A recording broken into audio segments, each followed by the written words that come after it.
NCERT grade 11 chapter 7 equilibrium book back questions question number 7.11. A sample of HI is placed in flask at a pressure of 0.2 atm. At equilibrium the partial pressure of HI is 0.04 atm. What is the Kp for the given equilibrium? So முதல்ல அதோடைய pressure value 0.2 கொடுத்தாங்க. ஈக்குலிபிரியத்தில் அதோடைய partial pressure நமக்கு என்ன ஆச்சு 0.04 ஆயிடுச்சு. ரைட்டா? அப்போ ஃபஸ்ட்டு பாருங்கள், இது ஈக்குவேஷன் அப்படியே நம்ம இங்கே எழுதிக்கலாம். பாருங்க 2HI, right, it is in equilibrium with another H2 plus I2 and initial pressure பார்த்தீங்கன்னா இங்கே நமக்கு என்ன இருக்கும் 0.2 அண்ட் இங்கே என்ன இருக்காது, நமக்கு இதோடைய ப்ரெஷர் எதுவுமே இருக்காது. இனிஷியலாக எது இருக்கும், நமக்கு ஃபுல் அண்ட் ஃபுல் ஹெச்ஐ மட்டும்தான் இருக்க போது, அதோடைய ப்ரெஷர் தான் நமக்கு என்ன ஆகும், இங்கே எக்ஸர்ட் ஆகும். ரைட்? அடுத்து பார்த்தீங்க அப்படின்னா ப்ரெஷர் நமக்கு என்ன மாறுது, at equilibrium the partial pressure of HG 0.04 இருக்காங்க. அப்போ 0.2லேருந்து ஹெச்சியோட ப்ரெஷர் மட்டும் நமக்கு என்ன 0.04 வரணும். அப்போ 0.4 போடும்போது நமக்கு என்ன ஆயிரும், இட் வில் கிவ் 0.16. ரைட்டா?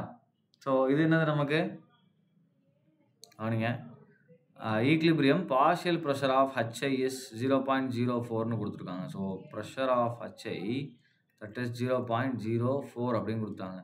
எனக்கு எப்போ 0.04 வரும் அப்படின்னு பாருங்கள், 0.16 மைனஸ் பண்ணால் என்ன வரும், நமக்கு 0.04 வரும். ஸோ அதுதான் இதுதான் எக்ஸோட வேல்யூ. யூஸ்வலாக நம்ம என்ன பண்ணுவோம்னா, இது வந்து ஏ, இது நம்ம என்ன பண்ணுவோம், ஏ மைனஸ் எக்ஸ்ன்னு எடுப்போம்.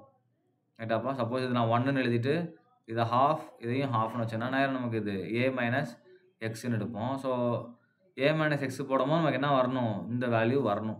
சரியா? அப்போ எதோட நம்ம மைனஸ் பண்ணால் அந்த வேல்யூ வரும்ன்றதை கண்டுபிடிச்சிருக்கோம், அவ்வளோதான். அப்போ இந்த எக்ஸோட வேல்யூ வந்து 0.16. ஸோ இந்த H2க்கும் I2க்கும் நமக்கு என்ன வரும், 1/2 இருக்கிறதுனால என்ன வரும், x/2ன்னு வரும். அப்போ concentration pressure of H2 and pressure of I2 ரெண்டுமே நமக்கு என்ன தான், சேம் தான். என்ன வரும் நமக்கு 0.16 divided by 2, இங்கேயும் 0.16 divided by 2. அப்போ இங்கே 0.08 வரும், இங்கேயும் நமக்கு என்ன வரும், 0.08 வரும். ஸோ இதுதான் இது ரெண்டோடைய ப்ரெஷர்.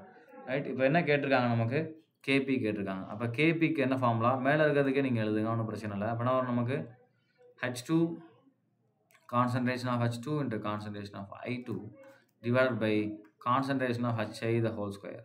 ரைட்டா? அப்போ கான்சன்ட்ரேஷன் வேல்யூ நம்ம கொடுத்துட்டாங்க, என்னது 0.08 into 0.08 and divided by இங்கே வருது ஹெச்ஐக்கு 0.04 the whole square. ரைட்டா? ஸோ இதை ஒர்க் அவுட் பண்ணி கொடுத்தீங்க அப்படின்னா will get KP that is equal to 4 அப்படின்னு வரும். ரைட்டா? ஸோ கேபி வேல்யூ இங்கே 4 வந்துடும். இதுதான் இதுக்குரிய ஆன்சர். தேங்க்யூ.